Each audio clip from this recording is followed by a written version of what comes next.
네, 안녕하십니까. 정인태 신지식인 TV입니다. 저는 국립한국복지대학교 특임교수를 역임한 정인태입니다.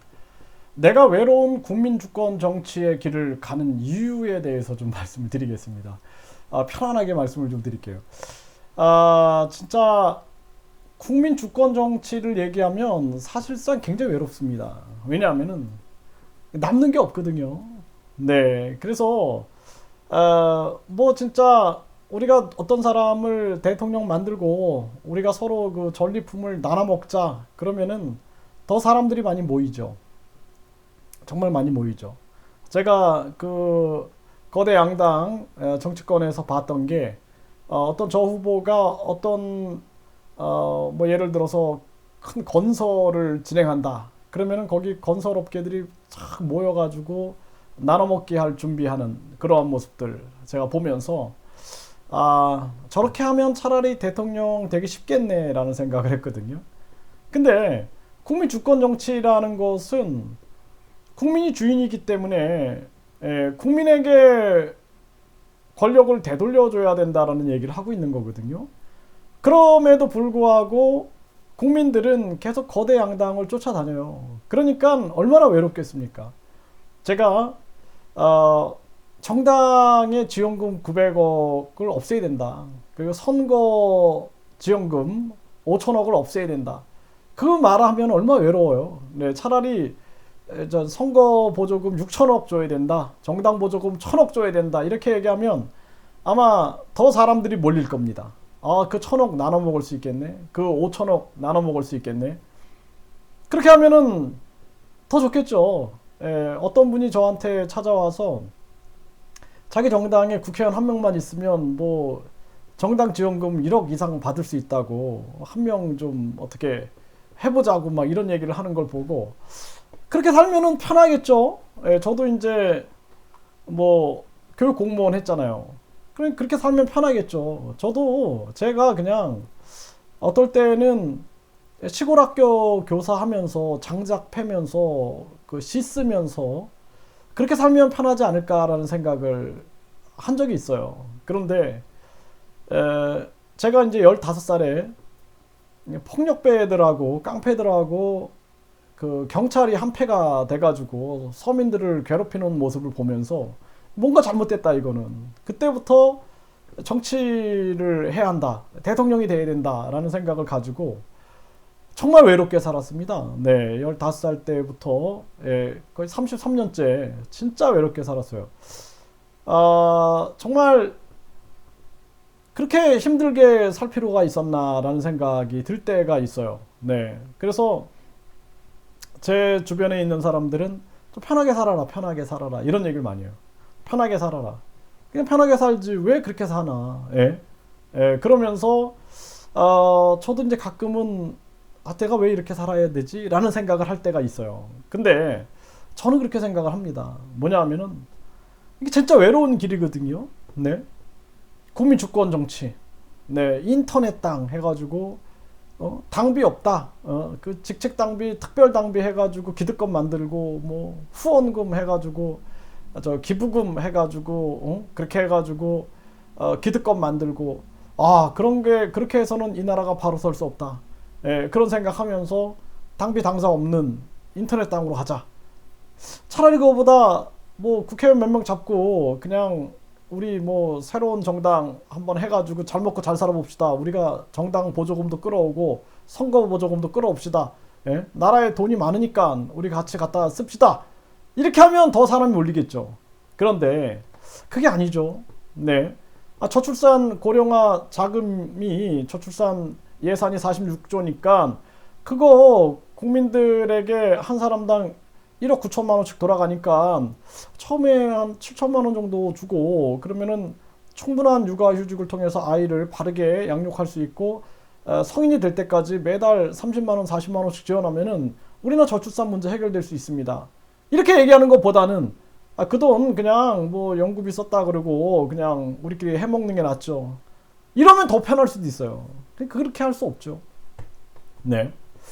오늘도 제가 그 대학교에서 그 뭐 처장 교수죠. 이제 교수인 처장과 그 팀장이 이렇게 오셨어요. 와서 이제 뭐 저한테 자문을 구하겠다고 왔는데, 제가 막 그 아주 혈안이 돼서 막 얘기를 많이 했어요. 왜냐하면은 우리나라 발전이 안 되는 이유가, 예, 그 이제 그 대학은 이제 뭐 유학생을 모집을 하기 위해서 이제 자문을 구하러 왔는데, 저는 이제 그랬어요. 한국어 능력 시험 보는데 브로커가 개입을 해가지고 시험을 보고 싶어도 못 본다. 그리고 영사들이 비자 비리를 저지르고 출입국 공무원들이 비자 비리를 저지르고, 또 심지어는 대학교 직원들이 뒷돈 받고 장난치고 입학 허가서를 발행하고, 브로커들이 난리를 쳐가지고 돈을 다 받아먹고, 그러니까 사실상 기획 이탈도 막 생기고 불법 체류자 늘어나고, 이게 진짜 우리나라 이게 될 문제냐? 응? 그리고 한국에서 대학 졸업해가지고 진짜 3D 업종이라든지 또는 부족 직업군에 취업할 수 있게끔 해줘야지. 그런 거 다 막아버리면은 누가 한국에 오냐?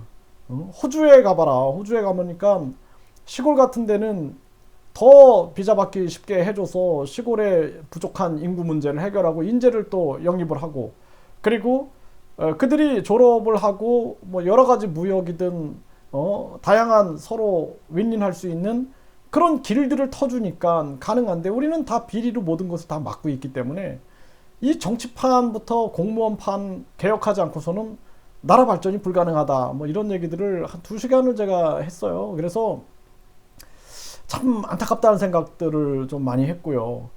그 나라 전체가 부정부패로 썩어가고 있고, 예?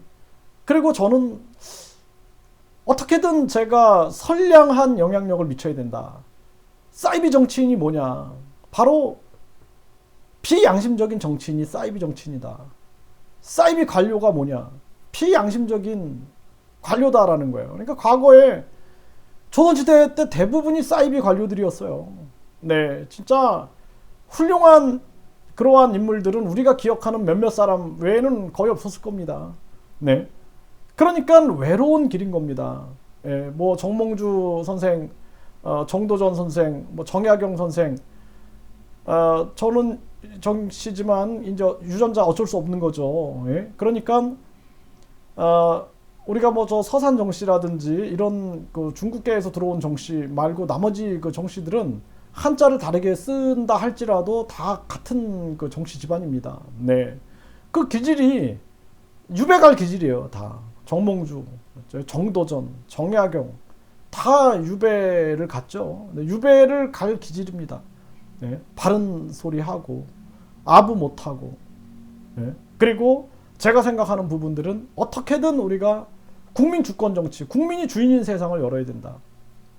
그 국민 주권 정책을 끊임없이 외치고 있는 거예요. 경찰 검찰 싸우지 말고 통합해가지고 국민 안전 관으로 하면 되지 않냐. 경찰 검찰 국민을 감시하는 것 같지 않느냐. 예?